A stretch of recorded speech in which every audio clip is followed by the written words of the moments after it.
Mi nombre es Pablo Fajardo Mendoza, yo soy abogado en Ecuador y soy actualmente quien representa a los demandantes en el litigio que por 20 años mantenemos en contra de Chevron Corporation ante Texaco.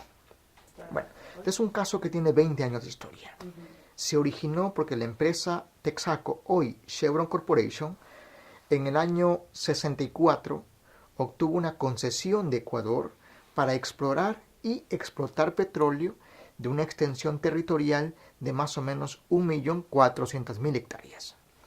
En ese territorio habitaban diversos pueblos indígenas originarios de la Amazonía ecuatoriana y que fueron seriamente afectados y desplazados de sus tierras por la empresa Chevron.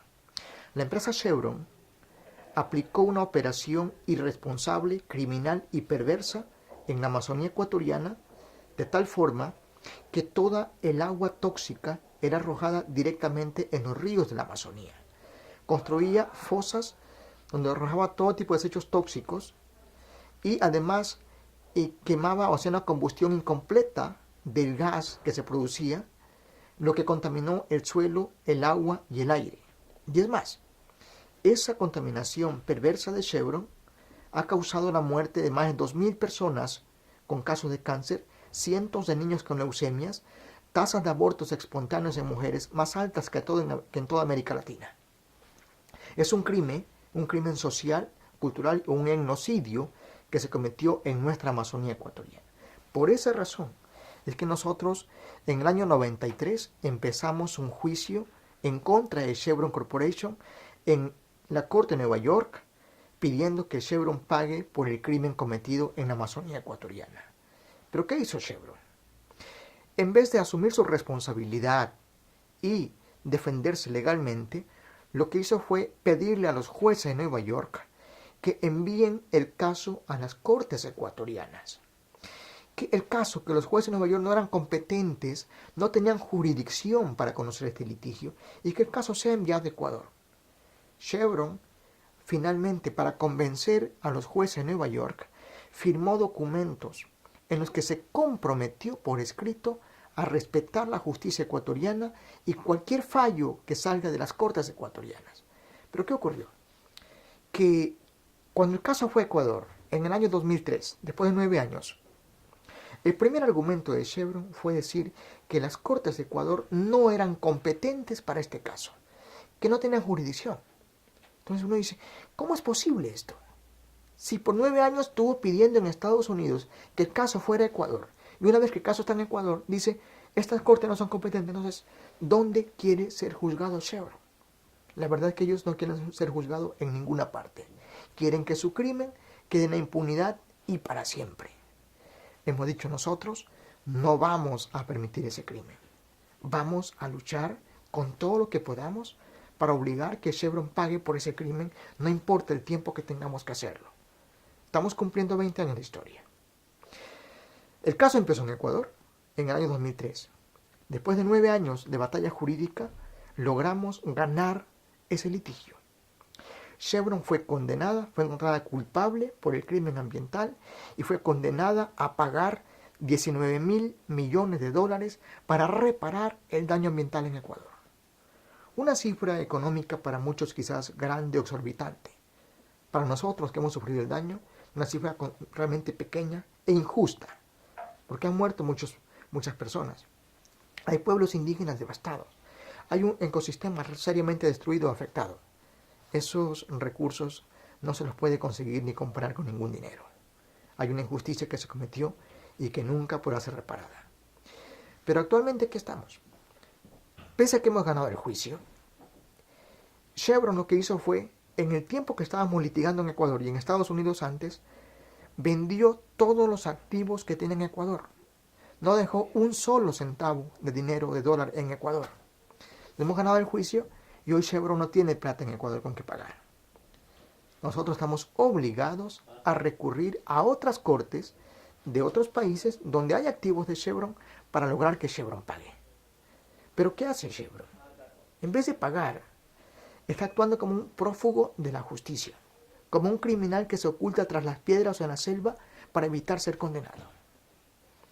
En vez de pagar, lo que hace es plantear arbitrajes en contra del Estado ecuatoriano para obligar al gobierno de Ecuador a violar la ley, por ejemplo. Lo que hace Chevron es también hacer lobby en Estados Unidos para que el Senado norteamericano y el gobierno norteamericano castiguen al Ecuador por permitir este juicio.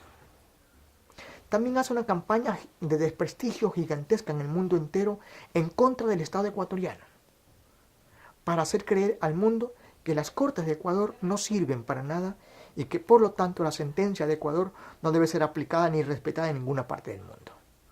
En eso, Chevron ha gastado hasta ahora más de 1.300 millones de dólares en defenderse de este juicio.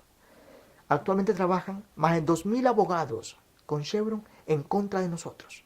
Somos apenas 5 abogados en Ecuador. Chevron tiene 2.000. Chevron tiene también más de 100 espías de la empresa Kroll, esta empresa gigante del mundo en espionaje, en contra nuestra, donde hay amenazas, persecuciones, hay amedrentamientos, hay espionaje, todo con el fin de obligarnos a abandonar esta batalla. No importa, vamos a seguir adelante. Entonces, ¿qué tenemos al final de todo esto? Que hemos ganado un juicio legítimo en la corte que Chevron escogió en Ecuador. Pero Chevron, en vez de pagar por el crimen cometido, y una vez que ha sido encontrada culpable, está gastando toda la plata del mundo con el fin de evadir su responsabilidad y lograr que su crimen quede en la impunidad. Y para eso ataca al Estado ecuatoriano, persigue a los demandantes, presiona a los abogados quienes estamos en esta batalla, todo con el fin de lograr que su crimen quede impune. Yo pienso que pueden hacer muchas cosas. Primero hay que entender que en el mundo se ha desarrollado un sistema que protege el capital, protege las empresas, protege las inversiones de las empresas. Y las empresas abusan de ese sistema, los arbitrajes, por ejemplo. Pero no tenemos en el mundo ningún sistema para perseguir a empresas transnacionales que violan derechos humanos. No tenemos un sistema de donde juzgar a empresas como Chevron que cometen crímenes y que no quieren responder y que rehuyen a la justicia de los países. Yo creo que la Comisión de Juristas podría tranquilamente impulsar, junto con la ONU u otros organismos, sistemas que permitan perseguir a las empresas que cometen crímenes como estos. No podemos permitir que en pleno siglo XXI tengamos crímenes como estos tan grandes, tan perversos, y tenemos empresas irresponsables, y no hay un sistema internacional de juzgar a esas empresas criminales. O sea, hoy las empresas con los arbitrajes, por ejemplo, permiten que se violen derechos humanos y no hay dónde perseguirlas, porque el sistema que tenemos únicamente permite que se juzguen a los estados. Y las empresas, que son más poderosas que los estados, Chevron maneja cada año 5 veces más de dinero que todo el estado ecuatoriano. Si Chevron fuera un país, ocupara el puesto 20 en la economía mundial. Es más poderosa que varios países juntos. Es una empresa transnacional de gigante o gigantesco poder en el mundo. Para ese poder tiene que haber ley y tiene que haber organismos internacionales que permitan juzgarse. Yo creo que una de las tareas que nos corresponde en el mundo impulsar a la Comisión de Juristas y otros organismos de derechos humanos es primero lograr que se respeten los convenios internacionales de derechos humanos. Segundo, crear sistemas prácticos y viables para juzgar a empresas criminales como estas. Que no es el único caso, hay muchos más casos en el mundo. Es un ejemplo nada más. ¿Sí? Tercero, también crear una conciencia colectiva en la sociedad, en las empresas y en los gobiernos que permitan ese tipo de elementos. Hoy, desgraciadamente, tenemos una fusión muy grande entre gobiernos y empresas. Al final, son las empresas quienes gobiernan a los gobiernos. Tanto así, si uno mira, ¿por qué fracasó la cumbre ambiental de Copenhague? ¿Por qué fracasó la cumbre en Cancún, México? Fracasan porque las empresas hacen lobbies con los gobiernos para evitar que los gobiernos asuman compromisos que les obliguen a reducir sus emisiones de contaminación ambiental. Entonces, las empresas imponen las condiciones a los gobiernos. Eso no puede ser posible. Yo pienso que si logramos que hayan instrumentos jurídicos serios, prácticos y aplicables que permitan una regulación práctica entre población, empresas y estados, podríamos convivir mejor. Yo no estoy en contra de las empresas como tal. Estoy en contra del crimen que cometen las empresas. Si esas empresas actúan responsablemente, respetan mis derechos como tal, derechos de la tierra, de la naturaleza, de los pueblos indígenas, podremos convivir tranquilamente. pero queremos que nos respetemos todos, que crezcamos todos como debe de ser. Que ha ido evolucionando, que estuvimos en una época de mucha crisis en Ecuador, tuvimos una inestabilidad política en Ecuador de 10 años, que había presidentes cada año. Hoy tenemos una estabilidad política en Ecuador y un sistema legal bastante serio que está madurando mucho, está creciendo mucho y da mucha credibilidad y confianza a quienes habitamos en este país. Para un pueblo indígena, por ejemplo, la tierra, la selva, el ambiente es su propia vida. Es un pueblo indígena que por tradición, por siglos, por décadas, vivió lo que la selva le daba, que su fuente de alimentación era la pesca en los ríos, que lo que comían era lo que la selva les daba. Eso es un ambiente sano para ellos y tenían su vida en eso. Pero de pronto una empresa le contamina el río, se mueren los peces y está acabando con la principal fuente de alimentación de ese pueblo. Está acabando con la vida de ese pueblo. Es lo que pasó en el caso nuestro y lo que pasa en muchas partes del mundo. Entonces, el ambiente para esos pueblos es su propia vida. Para otros el ambiente es una cosa quizás distinta, ¿sí? Entonces yo pienso que un derecho fundamental del ser humano y para nosotros es un ambiente sano, pero que no implica únicamente que yo pueda respirar, sino que lo que yo respiro sea de calidad, sea de calidad. Y segundo, que no es únicamente mi ambiente, sino de todo el planeta como tal. Que uno pueda viajar tranquilamente y estar seguro en cualquier parte del mundo está bien. Tenemos muchas diferencias. O sea, hay empresas en el mundo, y más que todo empresas norteamericanas, europeas, y hoy muchas también asiáticas, de China principalmente, que las empresas americanas y europeas en su país de origen actúan de una forma bastante respetuosa o responsable con el ambiente. Pero esas mismas empresas van a Sudamérica, van a África y son distintas. ¿Por qué utilizan un doble estándar? ¿Por qué tienen que, acaso la gente de Sudamérica o de África vale menos que un ciudadano de Europa o de Estados Unidos? Eso es racismo. Eso no puede existir. Entonces yo pienso que sí tendríamos que avanzar, por ejemplo, en lograr que se obligue a las empresas a actuar con responsabilidad en cualquier parte del mundo. Y si no lo hacen, que el Estado del cual es originaria esa empresa también sea responsable por el crimen que comete su empresa en otra parte del mundo. No es posible que su empresa, únicamente por traer dinero para su país, para su bolsillo, para su gente, cause la muerte de otras personas. Entonces el ambiente es eso.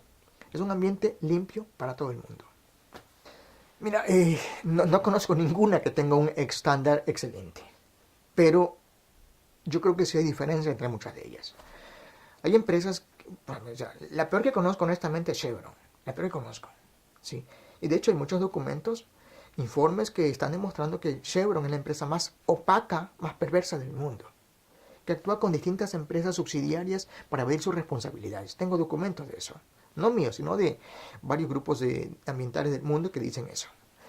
Pero hay empresas que sí están operando un poco distinto y que buscan la forma de mitigar el impacto. Pero hay que ver un poco cuál es la lógica, por qué ocurre todo eso. Primero, porque evidentemente hay países que sí están obligando a sus empresas a actuar con mayor responsabilidad. Segundo, creo que tenemos que trabajar una conciencia colectiva universal para que los pueblos podamos exigir a las empresas que actúen con responsabilidad, ¿sí? Tercero, hay que ver que las empresas, cuando aplican una práctica ambiental no adecuada, lo que están haciendo es incrementando sus ganancias económicas. O sea, por tener más dinero, no importa el crimen que causen ellas. Y creo que eso no puede ser posible, ¿sí?